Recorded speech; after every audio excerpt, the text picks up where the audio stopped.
Boa noite a todos. Esse é o seminário virtual, o primeiro seminário virtual da licenciatura em Física, dentro do projeto de extensão Seminários Virtuais da Licenciatura em Física. É um projeto de alguns professores e alunos da licenciatura em Física do campus Petrópolis. Primeiramente, eu gostaria de desejar a todos, uma boa quarentena. Espero que esteja todo mundo bem e todo mundo com saúde e que tenham entendido a importância desse isolamento social, que apesar de às vezes ser desconfortável, está sendo importante aí para que a gente possa vencer essa doença. Bom, eu vou explicar rapidamente o projeto aqui. A ideia é que alunos e professores, principalmente alunos e professores do curso de licenciatura em Física, possam manter um contato e também que a gente possa adquirir um pouquinho mais de conhecimento nesse tempo de isolamento social, enquanto as atividades oficiais da instituição estão paradas. E também abrimos a possibilidade do público externo participar. Então, a gente fez uma grande divulgação. Inclusive, gostaria muito de agradecer a Letícia Vale, a jornalista do Cefet, ao pessoal da imprensa também, que divulgou nos seus portais a notícia desse seminário. Gostaria de agradecer enormemente. Esse seminário vai acontecer todas as quartas-feiras, 19 horas. A primeira apresentação é essa que está na tela, do Ricardo Silvari Júnior. Já vou falar um pouco sobre o Ricardo e sobre a apresentação dele. Ainda quero continuar rapidamente nos agradecimentos. Quero agradecer a toda a equipe do projeto.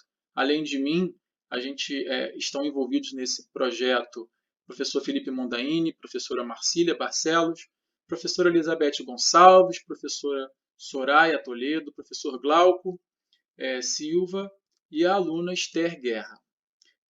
Espero que eu não tenha esquecido de ninguém. Soraya, Beth, Marcília, Glauco, Felipe e Esther, além de mim. Gostaria de agradecer também ao pessoal dos outros campi que fizeram uma divulgação local, principalmente também o pessoal de Nova Friburgo, o professor Bruno Lazarotto e o professor Guilherme Guedes. Além dos alunos e professores do Cefet Petrópolis, já temos uma apresentação marcada de um ex-aluno lá do campus Nova Friburgo. Muito legal a gente poder fazer essa integração. Espero que a gente tenha alunos e professores de outros campi também. Bom, muito bem. Só para a gente organizar essa apresentação, já estamos com 26 usuários. Vocês podem a qualquer momento escrever no bate-papo público. Essa opção que tem para quem está no computador, ela aparece à esquerda ali. Tem também a opção de escrever perguntas. E para quem está no celular, eu vou tentar abrir aqui um print de tela que o pessoal mandou. Eu não sei exatamente onde é a opção, mas também dá para interagir a partir do bate-papo. Vocês coloquem as perguntas de vocês aí. Eu vou colecionar todas as perguntas e no final eu vou passar elas para o Ricardo e ele vai tentar responder. A ideia é que o Ricardo faça uma apresentação entre 20 e 30 minutos e a gente siga com perguntas da plateia aí, tá? Bom, falar um pouco sobre o apresentador, O Ricardo, ele é um egresso do nosso curso, um aluno que se formou. Ele vai falar um pouco sobre a trajetória dele, um dos primeiros slides, mas ele foi um aluno que se formou no ano de 2017 e logo em seguida, muito orgulhosamente, ele entrou no mestrado no próprio Cefet. Então ele se formou no curso de licenciatura em Física e entrou no mestrado em Engenharia Elétrica no Cefet, onde ele está fazendo a dissertação de mestrado dele, está para finalizar nos próximos meses. Bom, então o Ricardo vai falar um pouco sobre física computacional aplicada, que é um dos assuntos de interesse do nosso curso e de interesse geral. E ele vai falar especificamente sobre o estudo que ele faz na dissertação de mestrado dele sobre eficiência de dispositivos fotovoltaicos. Bom, então eu vou passar a palavra agora para o Ricardo. Obrigado. Boa noite, vou apresentar meu seminário, como o Daniel tinha introduzido. Vou falar sobre o estudo de eficiência de dispositivos fotovoltaicos, um exemplo de física computacional aplicada. Falar um pouco da minha experiência de formação, Eu ingressei no Cefet para fazer o curso de licenciatura em Física, daqui de Petrópolis, em 2012, primeiro semestre. Em 2016, eu iniciei o projeto de iniciação científica, no segundo semestre, com o trabalho de influência do acoplamento de fotoluminescência nos limites de eficiência de célula solar de múltiplas junções. Eu apresentei meu TCC em primeiro semestre de 2018, que foi um recorte desse projeto, que foi o estudo teórico do limite de eficiência de compensação voltaica para células solares de múltiplas junções. Ingressei no mestrado, logo em seguida, no primeiro semestre de 2018, no Cefet Maracanã. Bom, o que é realmente a ciência computacional, né? Nas últimas décadas, a computação está sendo uma ferramenta fundamental nos estudos científicos. Mas se a gente for parar para pensar, o que é ciência computacional? Isso é uma ciência experimental ou teórica? Vamos supor que a gente cria um programa e a gente bota para rodar, que é um termo que a gente usa. Né? Esse programa produz os dados que vão ser analisados. Se a gente parar para pensar, isso é muito parecido com algum experimento que a gente realiza. Entretanto, o nosso código-fonte do programa é o modelo teórico que a gente criou também. Então, a computação ela complementa ambas as áreas, né? Tanto da teoria como da experimentação. Atualmente tem uma vasta quantidade de artigos e trabalhos publicados que envolvem a computação de alguma forma, seja por cálculo numérico, simulações ou modelagem. Citando alguns exemplos, a gente pode citar como modelagem molecular, projetos de circuitos eletrônicos, ciências atmosféricas, projetos de testes aerodinâmicos, entre outros. O estudo sobre energia solar fotovoltaica também é um exemplo dessa aplicação. A gente pode estudar sobre a irradiação solar, simular células em diversas condições de uso, projetar a instalação de sistema fotovoltaico em uma residência, por exemplo. Existem diversos softwares, como o Radiasol, SCAPS, NextNano, PVSys, cada um com a sua funcionalidade, mas nós também podemos usar a linguagem computacional para desempenhar uma função específica, como foi o meu caso. A seguir, vou apresentar alguns conceitos que são importantes para entender o meu projeto lá na frente. Vou falar só um pouquinho sobre células solares, né, diferentes conceitos, junção simples e múltiplas junções. Falar sobre um pouco do espectro solar, o que é a energia de gap, e apresentar um modelo teórico que se baseou, né, que foi o modelo de balanço falhado de Shockley-Queisser. Bom, são células solares, né? Elas são dispositivos formados por materiais semicondutores e que são capazes de aproveitar a energia de fótons de qualquer fonte de luz e transformar em energia elétrica útil. O que são materiais semicondutores, né? A gente conhece três tipos de materiais, basicamente, no seu comportamento elétrico. Ele pode ser um condutor, um mau condutor, que a gente chama de isolante, e o semicondutor, que está no meio do caminho. Bom, o material condutor, ele consegue conduzir energia elétrica, por exemplo, com uma facilidade. A sua banda de valência, que o pessoal que não sabe o que é banda de valência, é só lembrar daquele termo camada de valência lá no ensino médio. Vou fazer um grosso modo aqui. A gente lembra que no ensino médio, viu que camada de valência era a última camada que se encontrava algum elétron, ou grupo de elétrons, em algum átomo. Como a gente está trabalhando com sólidos, são aglomerados de átomos, então a gente trabalha com bandas. Mas, a grosso modo, esse é o princípio. Um dispositivo condutor, bom condutor, ele tem a banda de valência sempre preenchida. Então, algum elétron que foi excitado, ele pode transitar dentro dessa banda sem precisar passar para a banda de condução. Diferentemente no material isolante semicondutor. O que difere do material semicondutor para o isolante é a sua energia de gap. O que é energia de gap? A energia necessária para excitar algum elétron, por exemplo, que está na banda de valência para a sua banda de condução. A energia de gap no isolante é muito maior do que o semicondutor. Então, por exemplo, o semicondutor ele tem uma energia de gap que só pela excitação térmica, de estar no tempo, ele já consegue promover alguns elétrons para a banda de condução. Bom, as células solares são compostas por junções semicondutoras PN. O que seria isso? Uma junção do tipo P, que é dopada positivamente, ou seja, falta elétrons nessa região, e do tipo N, que sobra elétrons nessa região, grosso modo. Basicamente, a geração de energia dessa célula solar depende da geração de portadores elétricos e da recombinação desses portadores também. Caso um fóton que chega aqui nessa célula tenha uma energia suficiente, ou seja, tem uma energia maior que a energia do gap desse material, ela consegue excitar algum elétron, por exemplo, criando o que a gente chama de par elétron-buraco. Esses pares elétron-buracos são portadores de cargas livres que conseguem alimentar um circuito externo, por exemplo. Então, basicamente, como falei, a eficiência de uma célula solar depende da geração e recombinação desses pares e que também depende da energia de gap do material. Bom, falar um pouco sobre as fontes de perda de energia que acontecem numa célula solar, né, que ocorre numa célula solar. A gente pode citar, por exemplo, perda por transmissão, que acontece quando um fóton passa pelo dispositivo sem sofrer nenhuma absorção. Por exemplo, quando esse fóton não tem energia maior do que a energia de gap do material, então não consegue excitar nenhum elétron. A termalização, quando o fóton tem uma energia muito maior que a energia de gap, então esse excesso de energia é perdido através da termalização, que faz esquentar o dispositivo, e a recombinação, né, que, por exemplo, algum elétron que estava na banda de condução decaiu para a banda de valência. Aqui nesses gráficos, a gente tem o espectro, ilustrado o espectro terrestre, e abaixo dessa curva estaria toda a energia disponível que uma célula solar poderia usar para gerar energia elétrica.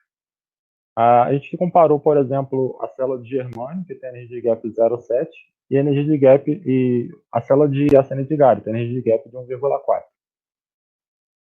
A gente pode reparar que a célula de germânio, ela, por ter uma energia de gap muito pequena, ela consegue absorver grande parte do espectro da energia do espectro solar.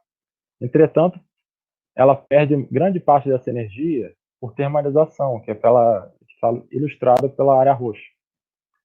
E, no fundo, ela não consegue aproveitar essa energia de uma maneira eficiente, que está ilustrada pela área azul.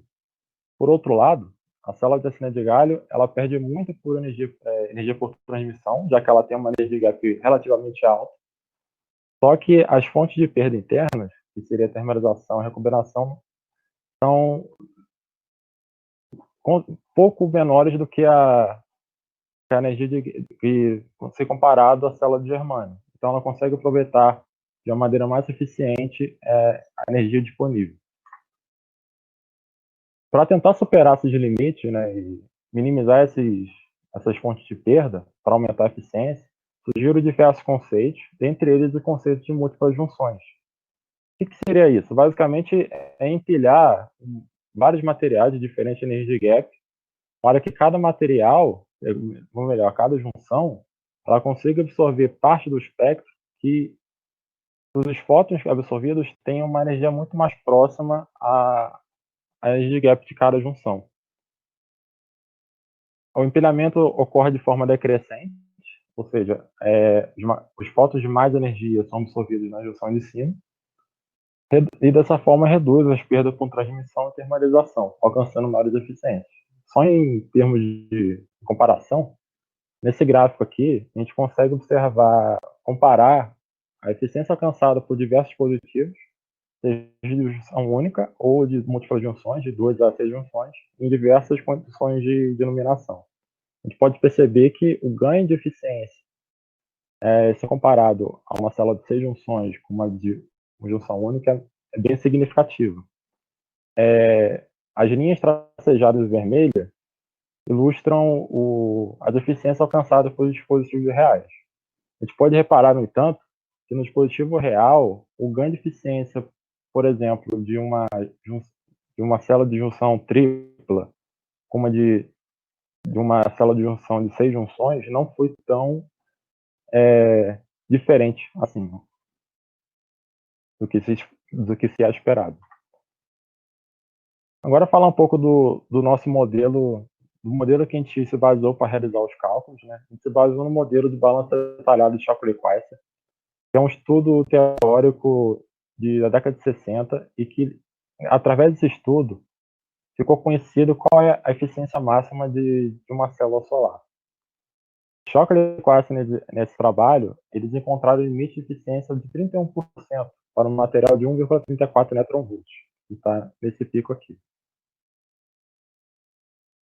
Nesse modelo, basicamente, a eficiência se baseia na diferença entre a geração de portadores de carga e a recombinação de portadores de carga.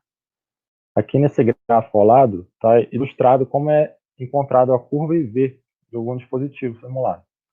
Então, por exemplo, a geração está ilustrada pela linha azul pontilhado e a recombinação pela linha vermelha tracejada. A gente percebe que a recombinação ela aumenta de acordo com maior o valor da tensão. É importante gravar isso. E a curva sólida preta representa a curva IV do dispositivo, que se dá pela diferença da geração e recombinação. Uma vez a curva IV obtida, é só encontrar as figuras de mérito para calcular a eficiência. São figuras de mérito, as correntes de curto-circuito, tensão de circuito aberto, fator de preenchimento, que se dá por essa relação, e, finalmente, calcular a eficiência. Nós podemos também usar o modelo de balanço detalhado para célula solar de múltiplas junções. É importante lembrar que o cálculo original foi feito para célula solar de junção simples, mas existe uma abordagem desse modelo para múltiplas junções. Esse modelo, cada junção terá sua curva IV independente e respeitando as propriedades do circuito elétrico, né? As junções são ligadas em série. Então, por exemplo, o dispositivo fica limitado pelo menor valor de corrente e para a igualdade entre as correntes, as tensões se somam. Então, só para ilustrar esse processo, a gente tem esse processo de composição de curva IV de uma célula solar de tripla junção, em que a linha azul representa a curva IV da junção mais inferior, a curva verde representa a curva IV da junção do meio e a curva preta da junção mais superior. A gente percebe que a composição da curva, a curva composta, a curva IV do dispositivo como um todo, fica limitada pelo menor valor, que no caso é pelo valor de corrente que apresenta a junção do meio. E para cada valor de igualdade de corrente, as tensões se somam. Bom, só para recapitular de uma maneira breve, falei que fótons são absorvidos promovendo elétrons da banda de valência para a banda de condução, conhecido como geração de pares. O processo inverso também ocorre recombinação de pares de elétrons buraco. Quando ocorre recombinação, o fóton é emitido. Então, quando vários pares de elétrons buracos são recombinados, vários fótons são emitidos para todas as direções. Inevitavelmente, parte desses fótons pode atingir a junção de baixo e essas junções podem absorver esses fótons, gerando uma taxa de geração de portadores extra. Esse efeito é conhecido como acoplamento de luminescência. É intrínseco em qualquer dispositivo semicondutor, entretanto, não é muito considerado nos cálculos teóricos. Bom, falar um pouco do projeto em si, agora que já superou esses conceitos básicos. Nós realizamos um estudo teórico sobre a eficiência de dispositivo fotovoltaico de múltiplas junções. Nós desenvolvemos programas com a linguagem MATLAB, os cálculos são baseados no modelo do balanço separado de Shockley-Quirk. O objetivo era implementar esse efeito de acoplamento de luminescência, que não é muito considerado, e esse acoplamento de luminescência será realizado por um método autoconsistente que a gente desenvolveu. Agora, nos próximos slides, vou falar um pouco de como é esse processo de construção de um modelo computacional. Bom, como falei anteriormente lá nos primeiros slides, o código computacional é um modelo teórico que partiu de algum modelo já prévio, que nesse caso foi o modelo de balanço detalhado. A partir desse modelo, a gente criou alguns códigos de rotina computacional para realizar nossos cálculos. Esses programas, então, geram dados que nós analisamos posteriormente. Grosso modo, de forma resumida, é assim que se constrói um modelo computacional. para a realização de cálculo. Aqui eu vou falar um pouquinho de como o efeito de acoplamento de luminescência é implementado nos cálculos. Aqui tem um fluxograma que ilustra mais ou menos de cima para baixo. O que seria isso? Ele pega a junção, a primeira junção, e vai pegar a segunda junção. Feito o acoplamento nessas junções, ele pula para o outro par, ou seja, ele pega a junção do meio e a terceira junção. Caso tenha mais junções, ele segue nesse raciocínio. Então vamos lá. Vai realizar o acoplamento para a primeira e segunda junção. A gente vai ter que testar se essa junção de baixo, desse par, ela apresenta uma corrente de curto-circuito menor do que a junção de cima.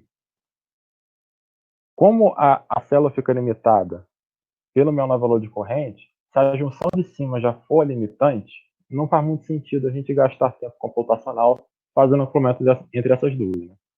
Então, nesse caso, a junção do meio apresenta um valor de corrente de curto-circuito menor do que a junção de cima. Então, a gente pode seguir o acoplamento de luminescência. Como é calculado esse acoplamento? A gente calcula a quantidade, a taxa de geração extra a partir da recombinação radiativa da junção acima. Vamos lá. Usando V como parâmetro, ou seja, a gente vai varrer V ponto a ponto nessa curva da junção do meio, a gente vai ter que encontrar qual ponto ocorre a igualdade entre as correntes. Essa igualdade vai ocorrer para o valor de tensão V3. Fóton, pares elétron-buraco são recombinados e fótons são emitidos para qualquer lugar. Vamos considerar que esses fótons são emitidos para baixo e a junção de baixo vai absorvê-los. Então, absorvendo esses fótons, a geração dessa junção de baixo vai aumentar para I2 asterisco.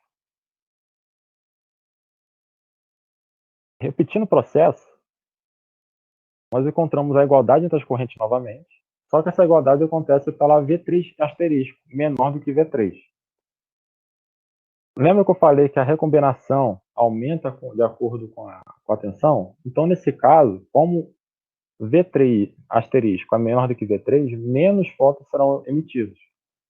Então, a nova corrente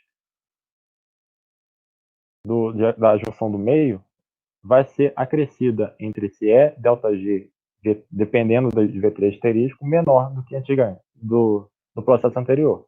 Repetindo esse processo, a gente vai encontrar de novo o ponto de igualdade, encontrando V3 2 asterisco, aumentando o valor da corrente para I2 3 asterisco. E assim sucessivamente. A gente pode reparar que esses dois valores eles oscilam até convergir em um certo momento. Quando eles convergem, nós repetimos esse processo para todos os pontos da curva IV dessa junção, até terminar essa curva. Terminou essa curva, nós passamos para os outros pares. Realizamos de forma análoga, realizamos o teste, ver se a corrente da junção mais abaixo desse novo par, é limitante ou não. Caso se não for limitante, o acoplamento é realizado. Caso for limitante, a curva IV se mantém original. Bom, falar um pouco dos resultados agora, que a gente obteve até o momento. Para os estudos sem acoplamento, nós realizamos um mapeamento de eficiências em função das energias dos gaps. Então, por exemplo, aqui nesses gráficos estão ilustrados resultados para células solares de dupla junção, em que nós realizamos mapas de cores em função das energias de gap de cada junção.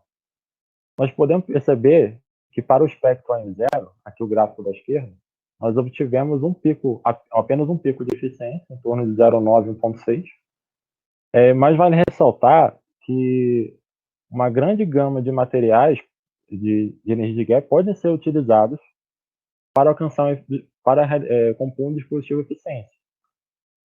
Da curva de contorno verde para dentro, engloba todas as combinações de gaps que levam a 90% do pico.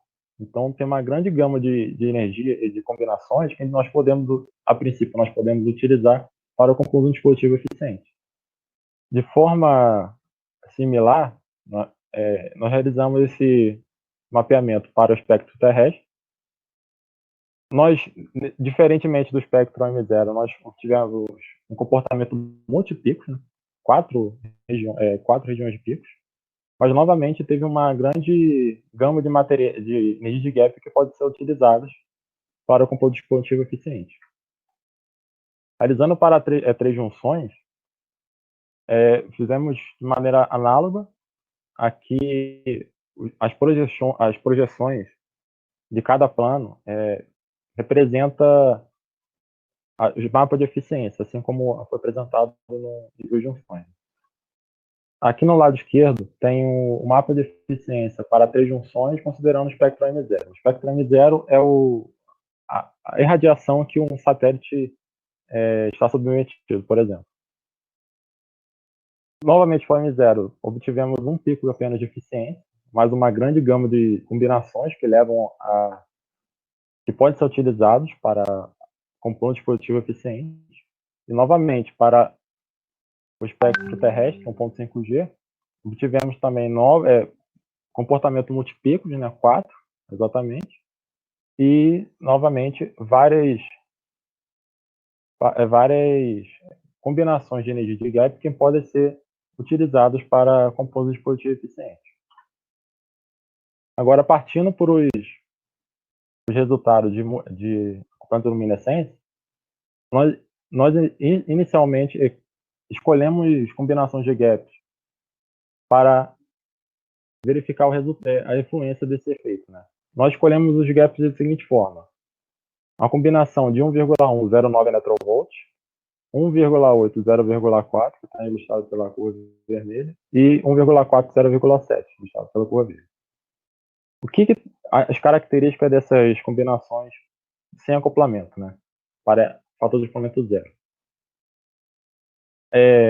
A primeira combinação de 1,1 e 0,9 apresentava um descasamento entre corrente de curto-circuito muito grande, o que leva a baixa eficiência.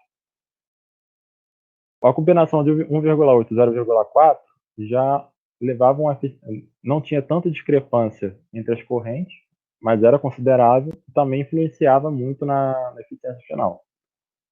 A combinação de 1,4 e 0,7 já praticamente era a combinação ótima de gap, quase não apresentando diferença entre as correntes de curto-circuito. O fator de acoplamento, ele, na verdade, nos diz qual é a porção que cada de uma junção pode absorver desses fotoluminescentes. Então, por exemplo, fator de acoplamento zero quer dizer que nenhum fóton proveniente dessa recombinação radiativa da junção acima vai ser absorvido, enquanto o fator de acoplamento de 0,5 quer dizer que metade desses fótons provenientes dessa recombinação radiativa vão ser absorvidos nessa junção de baixo. A gente pode perceber que a eficiência, que está ilustrada pelo eixo Y, ela teve um grande aumento para a combinação de 1,1 e 0,9, quanto maior o fator de acoplamento. Entretanto, a combinação que já apresentava uma condição praticamente ótima entre relação às correntes de curto-circuito quase não teve efeito. De forma similar, para o espectro em 5G, nós também podemos perceber que essa combinação de 1,109 foi a mais impactada positivamente por esse efeito de quantiluminescência. Agora, realizando os mapeamentos de eficiência, nós percebemos que houve um grande aumento de uma área em que o que isso significa é que, considerando a quantiluminescência, mais combinações de energia de gap podem ser utilizadas para compor dispositivo eficiente.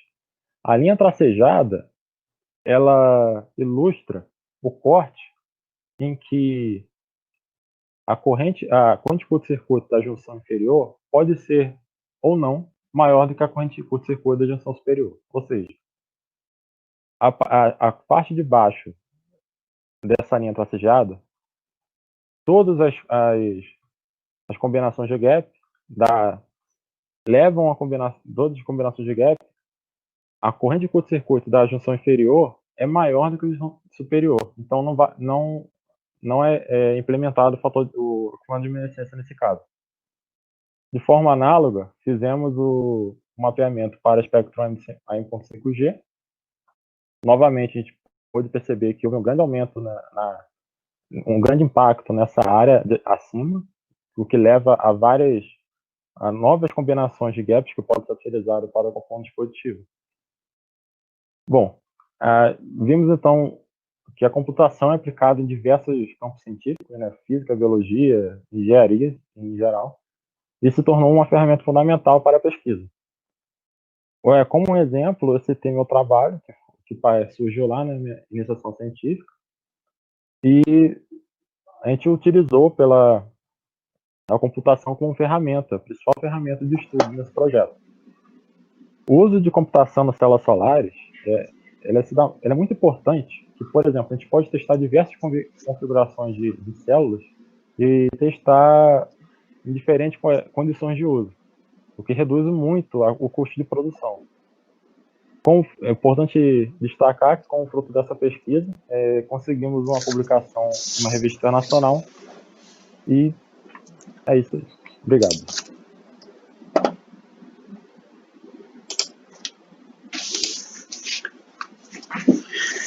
Muito bem, Ricardo. Muito obrigado pela sua apresentação.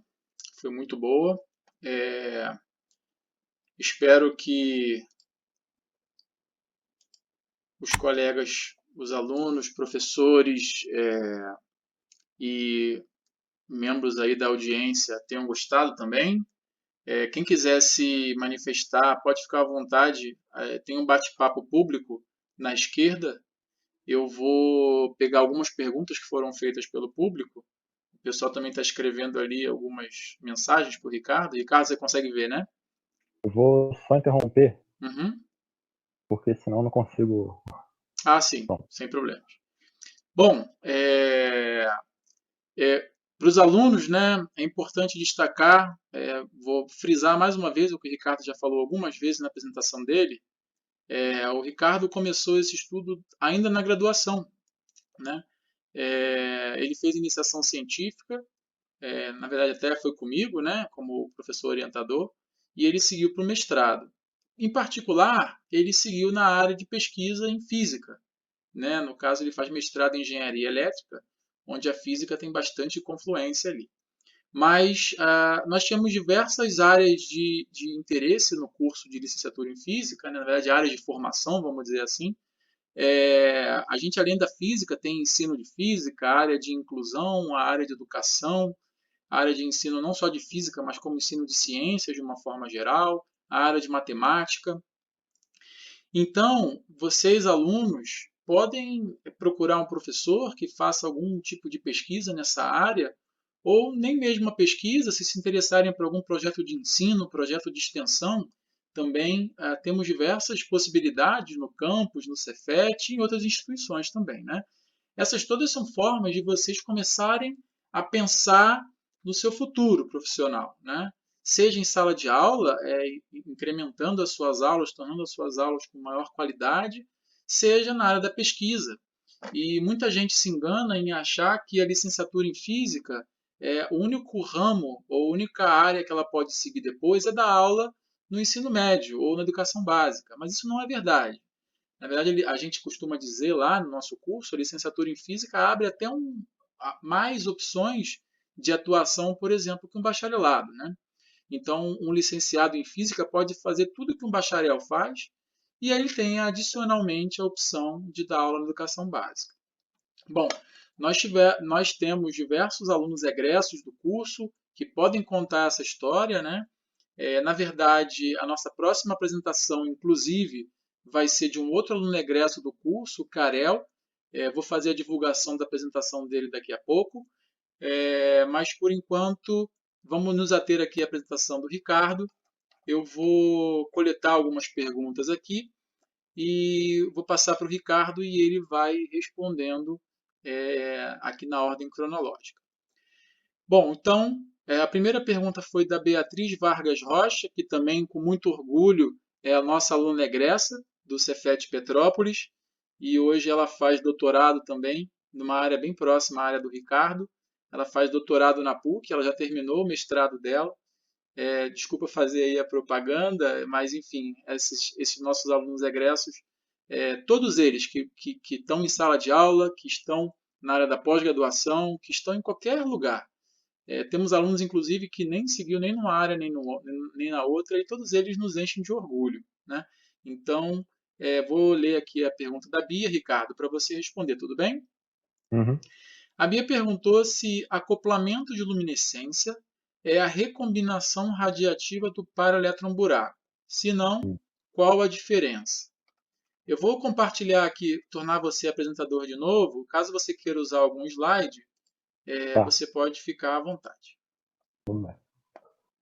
Então, o ocupante de luminescência, ele depende da recombinação radiativa, né? É uma consequência.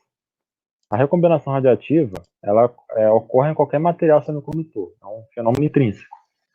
A diferença é que considerar esse efeito nos cálculos para tentar tirar algum proveito é chamado de ocupante de luminescência. Então, nesse caso, a gente está considerando esses fótons que serão perdidos nos cálculos e tentando utilizar ele de forma positiva. Entendeu? Ficou claro? Bom, qualquer coisa eu vou abrir aqui o áudio da sala. E aí, se a Bia pode Cara, falar tá para a dito gente ali. entrar alguma discussão aí. Bia, o seu áudio está aberto, se você quiser falar. Ah, ok, obrigada. Então, na verdade, a minha dúvida é porque a gente sempre fala de recombinação radiativa, né? Quando a gente trabalha com as células solares, a gente não quer que a gente perca esse elétron que poderia estar gerando corrente para recombinar lá na banda de valência. E aí, quando você falou de acoplamento da fotoluminescência, eu fiz esse link. A minha dúvida era se era isso ou se tinha alguma coisa a ver, né, com Então, essa recombinação radiativa. porque a combinação radiativa ela vai ocorrer, a gente queira ou não. O ideal, como você falou, é que toda geração da célula não se perca, né? Para eletroburaco não se recombine. Mas ela vai ocorrer. Então a gente tenta considerar esse efeito e escolher materiais que consigam tirar proveito desse efeito intrínseco. Esse é o nosso objetivo do projeto. Muito Entendi, bem. tá bom. Muito obrigada. Obrigado, Bia. Eu vou só aqui também falar um pouquinho, aproveitar os alunos de graduação aí que eventualmente não entenderam a discussão. Não tem problema, gente, a gente não entender tudo numa apresentação, isso faz parte. Eu lembro muito bem da época que eu estava na graduação e eu assistia os colóquios dos professores, dos meus colegas alunos que estavam em períodos mais avançados, alunos de mestrado e doutorado. Isso é importante a gente assistir, às vezes, uma apresentação de um conceito de física ou, enfim, de outro tópico que esteja um pouco mais avançado. E isso a gente não entende agora, mas isso torna claro algumas coisas, às vezes, que a gente já viu ou no futuro, quando a gente for ver, né? É sempre bom a gente ver coisas mais avançadas para estimular tanto a gente a procurar entender aquilo. Então, depois que acabar aqui, eu vou tentar colocar lá na página do projeto algumas leituras complementares que eu vou pedir para o Ricardo indicar. E aí, quem tiver interesse em estudar um pouco mais a fundo esse tema, pode olhar essas leituras complementares. E aproveitando que foi falado de recombinação radiativa, eu só vou fazer um paralelo aqui, né? O Ricardo falou de átomo. Para quem lembra lá do ensino médio, aquele modelo em que o átomo tem um núcleo e elétrons orbitando em torno do núcleo, lembram disso? O modelo de Bohr? Esse elétron ele podia pular para níveis de energia superiores se ele absorvesse energia, ou decair para estados de energia mais baixos caso ele emitisse energia. Então é esse processo que ele está falando, só que ele está falando num caso de um sólido e não de um átomo isolado. Né? No átomo isolado, esse processo acontece entre camadas, o elétron pode saltar de um nível para o outro, perdendo ou ganhando energia, e no sólido é bem parecido. Era isso que ele estava falando quando falava de recombinação radiativa. Bom, eu vou ler a próxima pergunta aqui. O Wagner, Wagner José Santos Bastos, ele, nosso aluno da graduação em Física, licenciatura em Física, ele perguntou: como é feito o resfriamento dos componentes caso a placa fotovoltaica esteja em órbita, Ricardo? Cara, bela pergunta. É uma boa pergunta, né? É uma boa pergunta. Então, eu não cheguei a me aprofundar muito sobre essa aplicação de células solares de junções em aplicações espaciais, né? Então, realmente não sei dizer como é o sistema de resfriamento, caso necessite. Certo, eu vou tentar ajudar um pouco, né? Essa pergunta do Wagner é muito interessante porque ela nos traz uma aplicação importante para a energia fotovoltaica, né? Hoje em dia, qualquer missão de um satélite, ou foguete, ou nave que vá para o espaço, até mesmo os robôs que vão explorar outros planetas, eles são baseadas quase que única e exclusivamente na energia solar, né? Então, para quem já viu a foto da Estação Espacial Internacional, satélite, já viu aquelas asas, né, que ficam abertas, cheias de células solares, são os módulos solares. Então, a energia solar é muito importante na área espacial. E, claro, elas esquentam, né? O Wagner corretamente pensou nessa possibilidade. Assim, e ali na operação da célula, é complicado dizer também, não sei com muitos detalhes, mas eu diria que se for necessário algum tipo de resfriamento, o único resfriamento possível ali é ou o próprio espaço, né, que está a uma temperatura próxima do 0 Kelvin, ou algum tipo de resfriamento eletromagnético, como, por exemplo, células Peltier. Células Peltier, por exemplo, são usadas no dia a dia, por exemplo, para refrigerar água no bebedouro e tudo mais. Então, conseguem baixar a temperatura do seu ambiente por um efeito eletrônico ali, eletromagnético. Eu imagino que seja isso, caso seja necessário fazer o resfriamento. Tudo bem, Wagner? Contemplada a sua pergunta aí? Se você quiser falar alguma coisa, o áudio está aberto para você. Bom, então, enquanto o Wagner não se manifesta, eu vou passar para a próxima pergunta. A próxima pergunta foi da Beatriz, de novo. Ela perguntou se.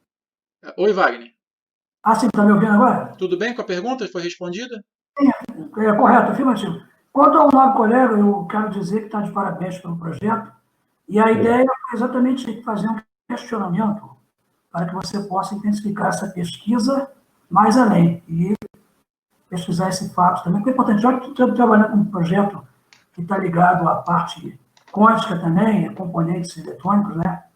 E isso tem um aquecimento, qualquer temperatura menos sabemos que danifica. Então, fica aí também para o novo colega poder pesquisar essa parte também.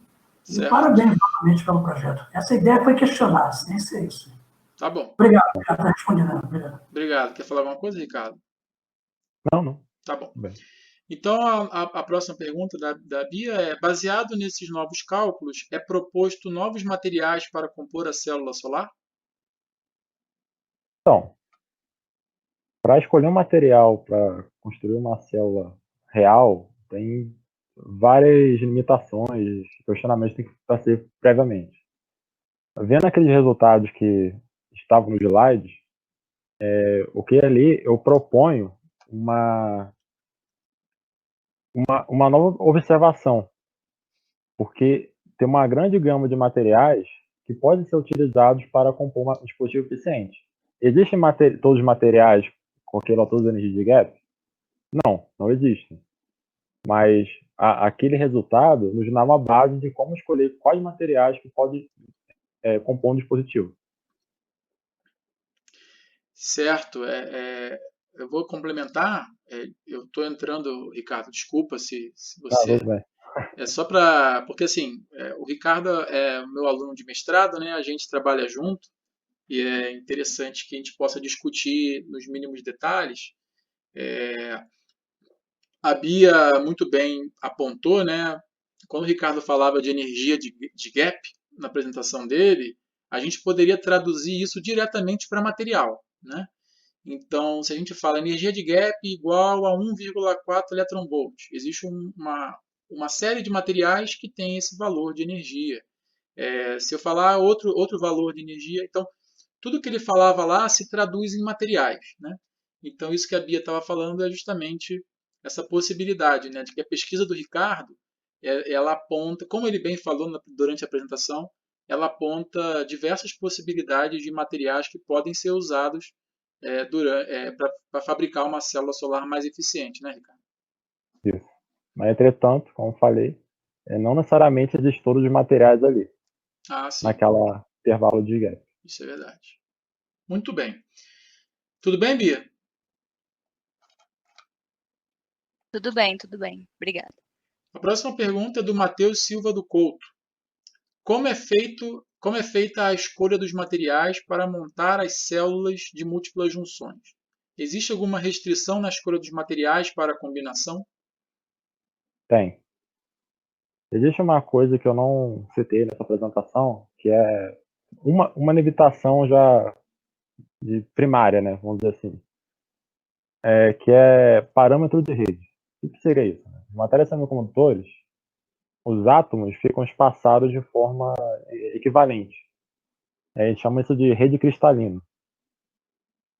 Então, por exemplo, se a gente vai construir uma célula solar de junção dupla, vamos supor que a gente escolheu um tal material que existe um parâmetro de rede de 5 Angstrom, que é, por exemplo, pegando um valor aleatório aqui, que seria a distância entre um átomo e outro nesse material.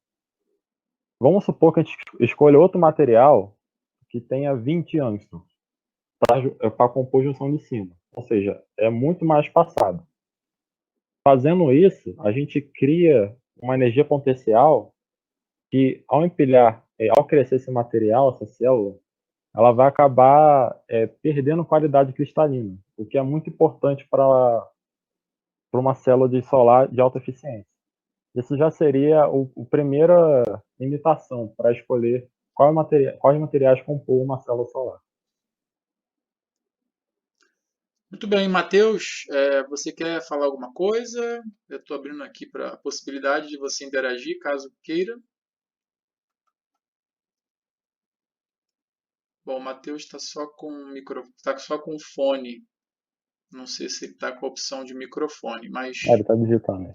Ah, está digitando?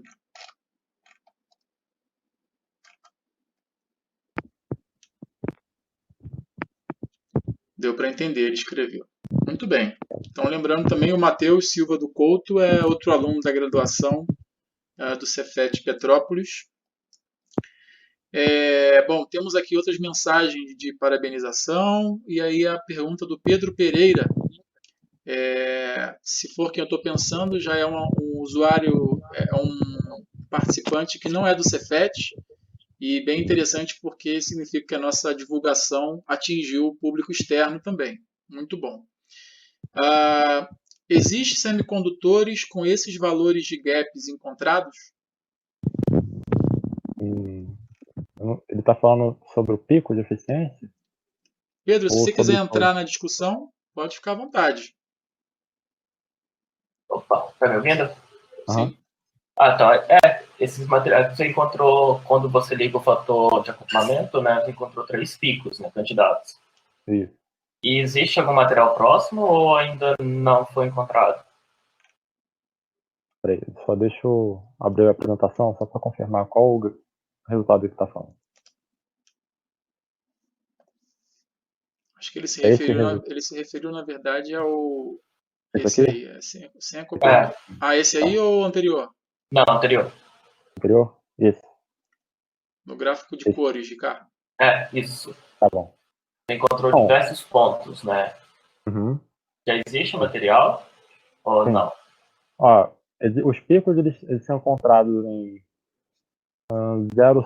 torno de 0,75, 0,95, arredondando grosseiramente aqui, né? 1,1 e 1,35. Existem materiais, todos esses, para compor pelo menos o energy gap da junção de baixo.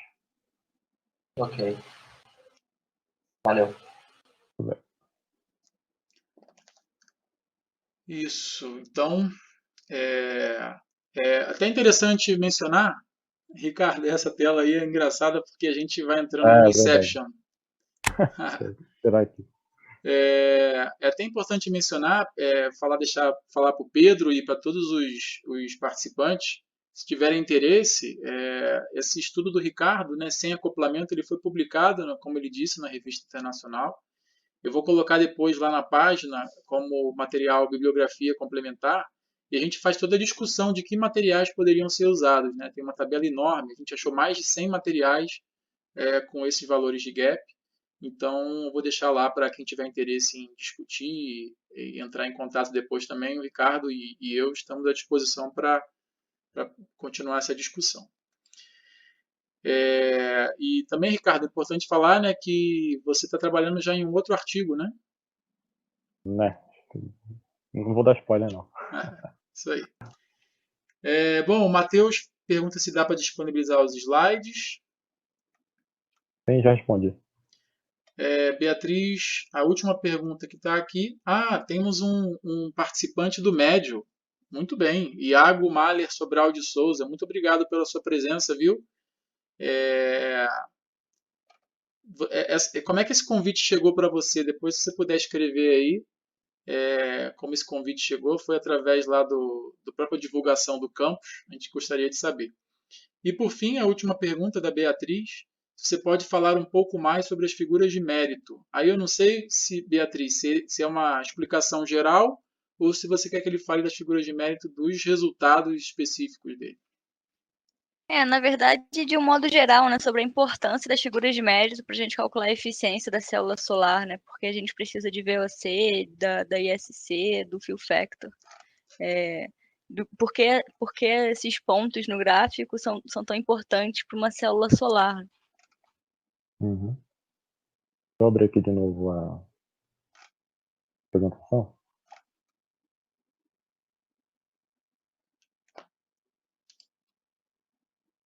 Bom, para a gente calcular a eficiência, a gente precisa coletar alguns dados, né, da curva IV de algum dispositivo, que é a corrente de curto-circuito, né, que ocorre para tensão igual a zero, a tensão do circuito aberto, que ocorre para corrente igual a zero, o fator de preenchimento, que é calculado o seguinte: ele vai pegar o ponto de máxima potência, ou seja, ele vai fazer pegando o produto entre corrente e tensão, ele vai pegar o ponto que ocorre a maior potência entre dispositivos e vai dividir pela potência ideal, ou seja, seria o produto entre a corrente de curto-circuito e a tensão do circuito aberto.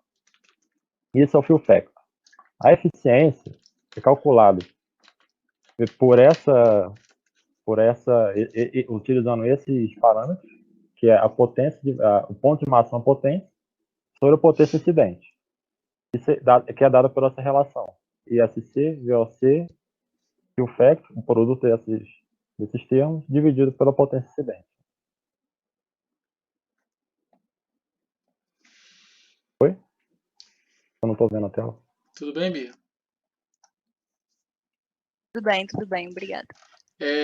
Importante mencionar aqui, a gente está já partindo para o final, mas só é importante a gente mencionar que o estudo do Ricardo teve que levar em consideração diversos fatores do estudo da física, né? Corrente, tensão, ou seja, a parte elétrica, eletricidade, a parte ótica, né? Toda vez que o Ricardo estava falando de espectro solar, fótons, envolvia ali a parte de ótica, um pouco de física quântica também, na interação da radiação com a matéria, como essa luz solar que ele chamou de fótons, e o que é fóton também, isso é uma outra coisa interessante, vocês vão estudar isso mais para frente, quem está no começo do curso, a interação, né, dessa radiação com a matéria, como é que isso acontece. Então, tudo isso, ele falou também de parâmetro de rede, sobre a distância entre os átomos, isso é uma parte mecânica, a gente pode dizer também. Então, assim, espero que todos os alunos que estão presentes possam ter entendido a importância de todos esses conceitos na sua formação, né? Bom, Ricardo, então, bom, o Pedro mandou mais uma pergunta aqui. Qual foi o método utilizado? Só para finalizar, a última pergunta aqui, tá, do Pedro, e aí eu vou fazer a propaganda da próxima apresentação daqui a pouquinho, só depois dessa resposta aqui do Ricardo. Qual foi o método utilizado nas integrações? Simpson? Não, a gente usou o método trapezoidal. O MATLAB já disponibiliza essa função, né, que já facilita a nossa vida. Então, praticamente, ele pega... já respondi. Só para o pessoal entender, que não sabe, lembrando um pouco do conceito de integração, lá do cálculo 2. Para quem não sabe também, ele vai pegar uma curva e vai pegar intervalos de pontos. A integração ideal, ele vai seguir o limite superior de acordo com a curva.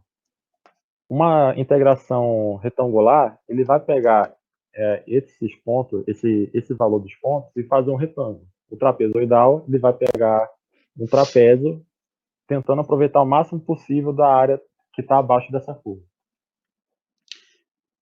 Aí tem um outro conceito importante, né, Ricardo? Falando já de cálculo, né?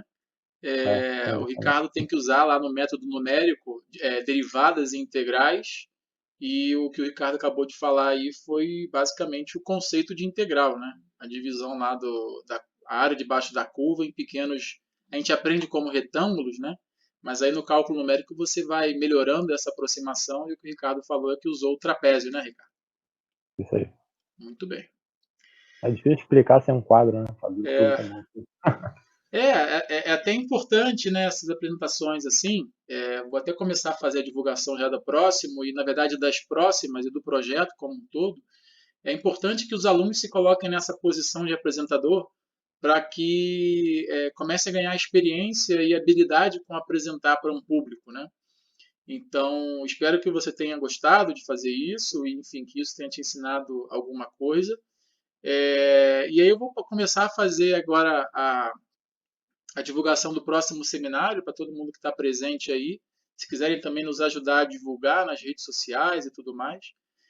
O próximo seminário vai ser do nosso egresso também, um ex-aluno do curso de licenciatura em Física, o Karel Pontes Leal. Quarta-feira que vem, 19 horas, ele vai falar um pouco sobre o projeto de doutorado dele agora. Doutorado que ele começou, se não me engano, esse ano na USP, né? Ele vai falar da natureza da ciência e episódios da história da radioatividade. Eu já vou passar a palavra para o Glauco, só um minutinho. E aí eu vou deixar também aberto, gente, a possibilidade de qualquer aluno e qualquer pessoa, na verdade, que esteja ouvindo a gente aí, que esteja interessado nos seminários, para poder apresentar. Então, alguns alunos já me mandaram um e-mail. Eu vou considerar todos os pedidos. A gente vai encaminhar. O aluno que tiver interesse vai escolher uma área de interesse dentro do curso. A gente vai escolher um professor, vai escolher um artigo que esse aluno possa apresentar. Claro, dentro das possibilidades de conhecimento e tudo mais, de tempo. E o aluno vai apresentar esse artigo como num seminário. A gente costuma chamar isso de Journal Club ou Paper Club. Então fica aberta essa possibilidade também, tá bom? Então, mais uma vez, quarta-feira que vem o Karel vai falar. E eu vou agora passar a palavra para um dos organizadores desse projeto. Como eu mencionei lá no começo, né? Um grupo de professores, não só eu, mas um grupo de professores e alunos estão envolvidos na organização. E agora o Glauco vai falar um pouquinho para a gente. Glauco, fica à vontade.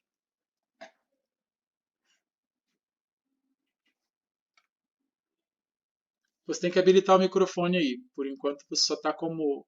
isso aí. Apareceu. Agora o microfone. Testa aí. Fala alguma coisa. Eu acho que ele não entrou Foi. habilitando o microfone. Estamos te ouvindo. Beleza.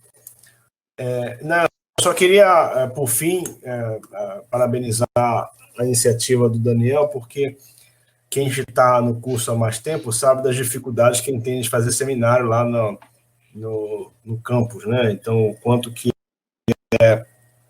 enquanto que a gente já tentou de várias formas. Eu lembro, há quase 10 anos atrás, a gente fazia uns seminários, depois o Felipe também tentou organizar, fazendo até, como é que fala? Vendo as possibilidades de dia que tinha maior. Então, e aí eu sempre valorizei essa prática de seminário, porque eu acho que qualquer instância acadêmica se beneficia do debate, né? E aí, nesse sentido, eu queria valorizar esse espaço, um espaço virtual, porque a gente está além de estar preso em casa, está preso também nesse mundo virtual das lives. Eu acho que é um espaço de debate. Então, eu queria valorizar esse espaço de debate para que as pessoas valorizem, então, isso, né? Que venham com o espírito de debater, de pensar ideias novas, de pensar temas diferentes, às vezes temas diferentes dos seus habituais, né? Que já estão, os temas que estão acostumados a lidar sempre. Mas, então, eu queria deixar essa perspectiva da gente estimular o bom debate de sempre, porque, né, a gente está se formando no professor, está se formando no físico, está se formando um profissional reflexivo, então a gente precisa saber debater ideias, precisa estar aberto a escutar sempre ideias diferentes, porque é isso que faz com que a gente seja um profissional, como é que eu vou dizer, versátil, talvez, né, que consiga perceber o mundo de maneira mais complexificada e não tão simplória. Então, parabenizar o Daniel pela iniciativa. O negócio ganhou asas, saiu na tribuna de Petrópolis e tudo, né? E eu acho que, assim, a quantidade de 38, 40 pessoas é a quantidade que a gente teria, talvez, numa sala de aula lá no Cefet, né? Então, acho que claro, a gente pode alcançar mais, né, na medida que a gente for ganhando a divulgação, eu acho que pode alcançar mais, mas e também porque o espaço talvez proporcione mais pessoas, até 75 que eu vi aqui, né? Então é isso, eu gostaria de parabenizar e valorizar essa iniciativa.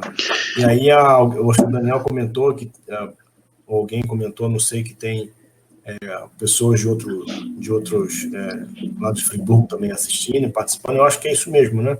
A gente tem que criar aí uma rede de debate, tá bom? Muito bem, obrigado, Glauco. Enfatizar isso é bem importante, né? Eu gostei muito dessa possibilidade, né? O âmbito virtual, é claro, é bem mais frio do que o âmbito presencial, mas a gente vai aprendendo coisas também, né? Com as condições que são impostas a nós. E essa possibilidade de fazer o projeto de forma virtual, ela é até mais interessante porque possibilita essa integração, né? Eventualmente é um horário, 7 horas da noite numa quarta-feira, eu não sei se daria para essas mesmas 38 pessoas, ou enfim, as pessoas que vão assistir depois, até inclusive quando a gente compartilhar no YouTube, tivessem a possibilidade de participar e de assistir a apresentação, né? Então essa é mais uma ferramenta e mais uma possibilidade que a dificuldade acabou proporcionando para a gente. Bom, então eu acho que a gente está se encaminhando para o final. Obrigado, Glauco. Obrigado, Ricardo, pela bela apresentação. A gente vai variar os temas, gente, para quem está aí nos assistindo. Hoje foi um pouco mais de física, o Karel vai falar um pouco mais na área de história da ciência, um pouco mais sobre uma outra visão, né, do que a gente viu hoje.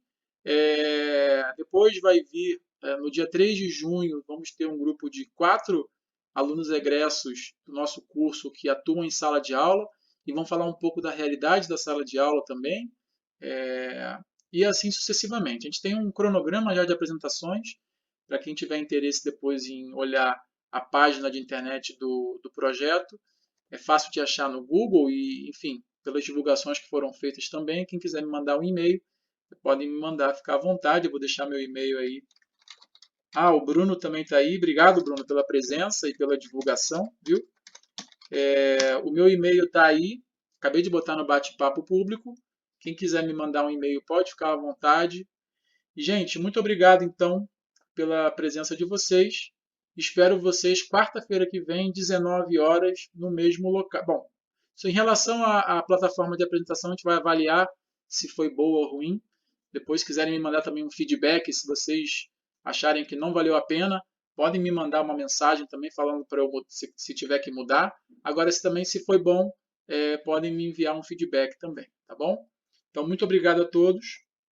Acho que tem um pessoal aí escrevendo. A gente está encerrando agora. E, enfim, o pessoal vai escrever, a gente vê se responde pelo próprio bate-papo. Então, muito obrigado a todos aí. Divulga teu canal. Eu tenho um canal no YouTube. A plataforma foi boa, né? Eu tenho um canal no YouTube lá com alguns vídeos que eu coloco, Daniel Mischa. Eu posso depois também mandar aí, compartilhar nas redes sociais. E eu vou tentar editar esse vídeo para colocar lá o mais rápido possível, tá?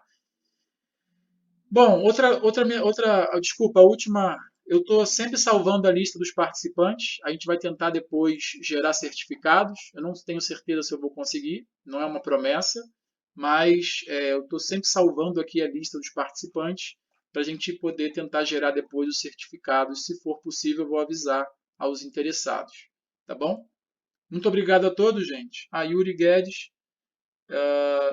perguntou: Daniel, nesse e-mail eu ponho qualquer área específica que gostaria junto com a minha identificação. Bom, para quem for me mandar um e-mail querendo apresentar, coloca o nome, de onde é e a área de interesse. Se vocês tiverem algum projeto que já desenvolvam, iniciação científica, extensão, e quiserem falar sobre ele, pesquisa, ensino, seja lá o que for, podem me informar também que já fazem um projeto e querem falar sobre ele. Mas a gente vai batendo um papo por e-mail, tá bom? É isso, gente. Obrigado a todos e até quarta-feira que vem. Tchau, tchau.